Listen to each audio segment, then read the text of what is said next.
Okay. Welcome, welcome, welcome. This is your friend, your girl, Tahiri Divine. Welcome to another installment of Tahiri Divine. All right, if you guys haven't done so, please make sure that you are subscribed to the YouTube channel. You may do so and hit the notification bell so that you are always notified when I have a video, okay? Today we're talking about reaching your maximum potential, and today's a really good, important shifting in the day.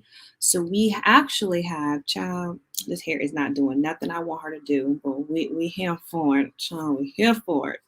Oh, shoot. Okay. Anyways, not to play with this. Let me see. I'm looking at myself backwards and making it worse, but chat anyway. Anywho, what we are here to do is discuss mapping out our own potential. And I love this topic because today we actually have the North Nodes have officially shifted from being in the sign of Gemini into the Taurus. So I have my notes. Hey, Raven. Hey, beautiful. Welcome, welcome. I love to see it. Love to see it. Let me get my microphone on and popping. Yes, I'm so happy to see you. So happy to see you. I have my notes here because I want to share some highlights about this transit that we are experiencing, as well as some shifts that are coming up as well. So I'm excited to be with you, ladies. And if my gentlemen are on the live or the replay, thank you too. You know what I'm saying? But let's get into today's about this North Node. So I spoke a little bit briefly about the nodes, or if you guys ever had a reading with me, astrology reading, a report, I should say.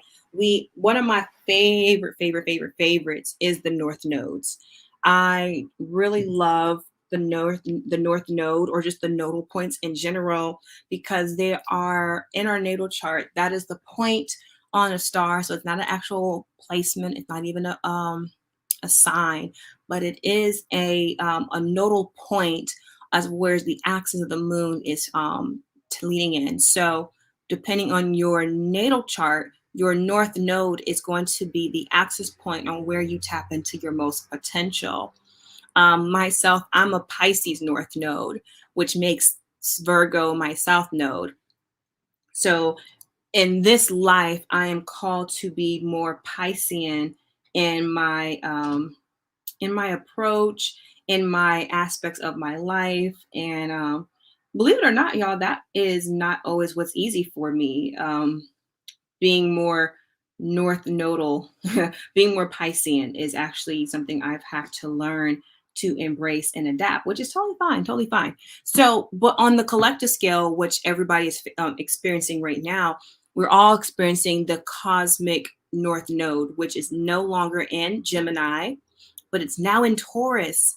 And this is actually really good because we're getting out of that very sporadic, lots of information, lots of energetic, mental capacity type of energy that we was in for the last 18 months. And now we're shifting into Taurus, which is about calling for more stability, calling for more comfort, bringing more awareness to the body, into our senses, into our values, because Taurus is all about values.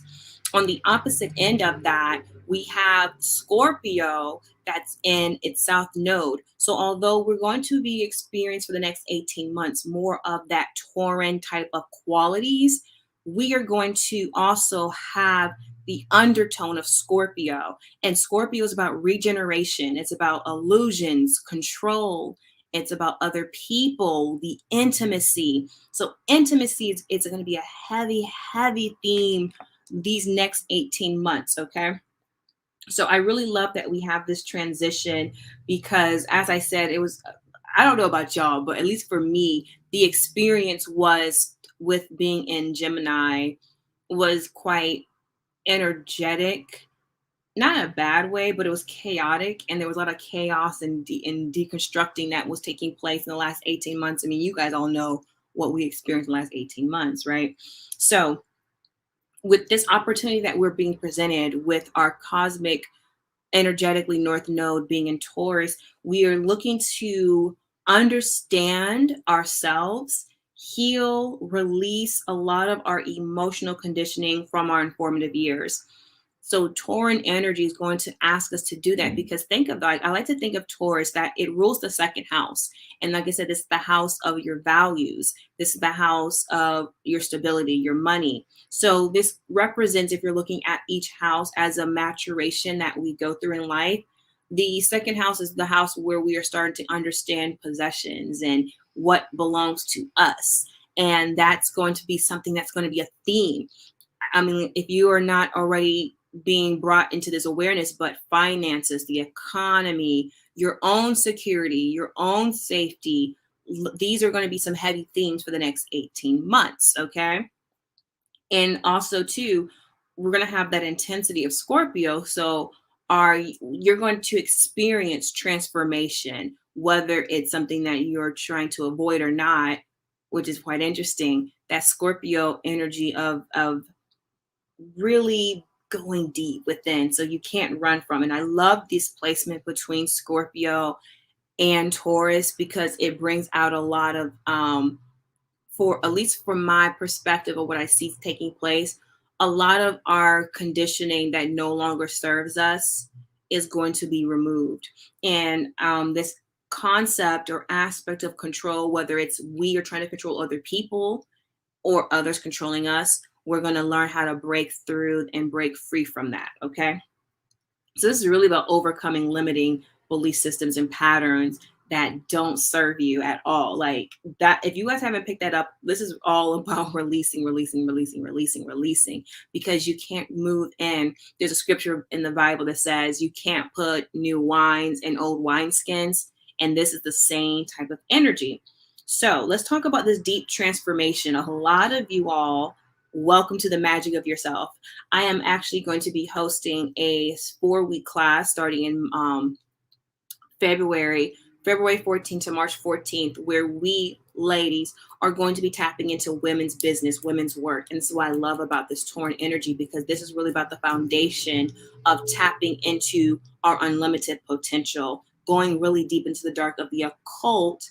And the cult just means hidden, but this is important as women, right? To align ourselves back with the ancient practices of our maternal magic, of our internal magic as well, from the maternal lineages. So a lot of this diving deep into our past, not only is it talking about your actual life, like your informative years of your actual life, but we're talking about your informative years of your soul. Your soul has a maturation stage. So depending where you're at in this phase in your journey, there is something that you need to go back within, deep within. Scorpio rules the occult, right? So there's this deepening that we're going to be going back in to really pull out the true value of ourselves and what really matters, and how to create foundations to move forward so that you can build and really live in the vastness of your experience. And this was the beauty of it, because as much as we have to go into the thickness, the mud, the grit,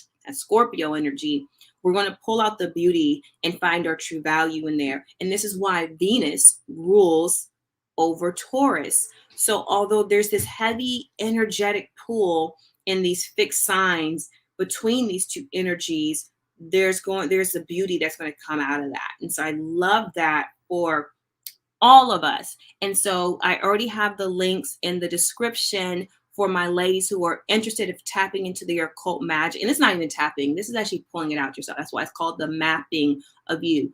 You will be guided in a 4-week journey with myself and other sisters who join us. And we're going to be having active live discussion boards. We'll be having active ceremonies and rituals that we will create, as well as much teachings. There is required reading that's going to be necessary for the class. So you can either get the books ahead of time, or you can make the option where I will actually just mail you the book prior to the class, or books. So there's 3 books that I ask you to have, which is one being your Bible. It's going to be important that you have a Bible. And I know some people's like, what? I'm a Christian. What you mean? I'm not a Christian, or I'm an occultist, yeah, honey, if you don't know that the Bible is magic, then you're going to learn today. You're going to need a Bible, preferably a hard copy. But if you have a digital copy, or downloadable copy, that works too. But I like to say get a hard copy because you're going to be writing in it. So something that you don't mind writing in, all right, like really actively using your spells in. Secondly, you're going to need the Sybil's Mommy Wata book. What I'll also do, ladies, if you prefer to, I'll leave the links for the books if you want to buy the books yourself. So that's always an option as well. So I'll leave the links, but you'll need the Mommy Wata first, the first Sybil, sorry, the first prophetess of Mommy Wata, the Sybil's. You need that book, and then you also will need the Power of the Psalms. You'll need that book. So those are the three books, but the two main ones that I would like you to have a hard copy in is the Mommy Wata and the Power of the Psalms. So yeah, we're going. Like I say, we're going in it, and so I really am excited about this phase of our journey because it's about deepening our practices. It's about the spiritual maturity, and this is what I like about the dynamics between Scorpio and Taurus. I did a live on Instagram last week. I was just called to watch Lord of the Rings, and in watching Lord of the Rings, now that I have it with the eyes and the symbolism that I understand, that movie or series per se is really the dynamic between Scorpio and Taurus. And so that is just played out. That's the overarching theme with the whole entire movie, with the hobbits representing that Taurus energy, and then the Dark Lord being Scorpio, and then the ring of Saturn or Saturn. I kind of see what the whole journey with Frodo to me was a Saturn return in Taurus in the eighth house. Like that's what it seemed like it was playing out for me when I was rewatching that movie with the new eyes.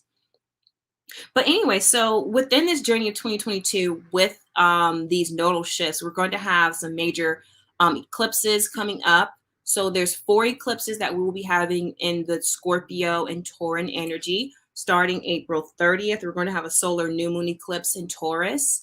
And of course, closer to these dates, we'll do some more rituals and insights for these dates as well as we get closer to them. May 16th, we'll have a full moon eclipse in Scorpio. And then October 25th will be a solar new moon eclipse in Scorpio. And then November 8th will be a lunar full moon eclipse in Taurus. So there's a lot of this Tauran, Scorpionic energy influence that we're going to be feeling. But prior to that point, in the class that's going to be we're having in February, we're going to be a step ahead of the game because you ladies will be getting some necessary information for yourself, practices for yourself to harness not just the energies of the luminaries, but also your own self as well. So that is exciting. And I'm happy for you ladies and gents for that. So I wanted just to share with you ladies about the class. The link is available. So I'm happy to have that for you to register. Again, you have 2 options. You can register for just the class only and get the books yourself, or you can actually register for the class and where I will send the books to you, whichever one works for you. But I'm excited and I'm happy for this transition because we are now in the thick of it. We're knuckling down. We're buckling down. We got the boots on the ground. So this is a great time for you all to really now maximize on yourselves and learn your own personal charts and share your journey. I'm excited about this because we'll actually have discussion boards where I really want you all to start utilizing that as a way to share what's coming up for you week by week or day by day, how often you choose to engage, preferably at least once a week. I really would like to see you guys once a week on the discussion boards in the class. But yes, so link is in the description to sign up for the craft, mapping out your magic. We are going into the occult magic and reconnecting back to women's work because it's time for the women to get their work on. Oh, well, I'll be back later in the week. You guys know how we do. Make sure that you are subscribed to the YouTube channel. Find me on all my social sites as Tahiri Divine, the Dark Divine Venus. I love you all. And until next time, peace. And always remember that you have the power of choice. Ashe.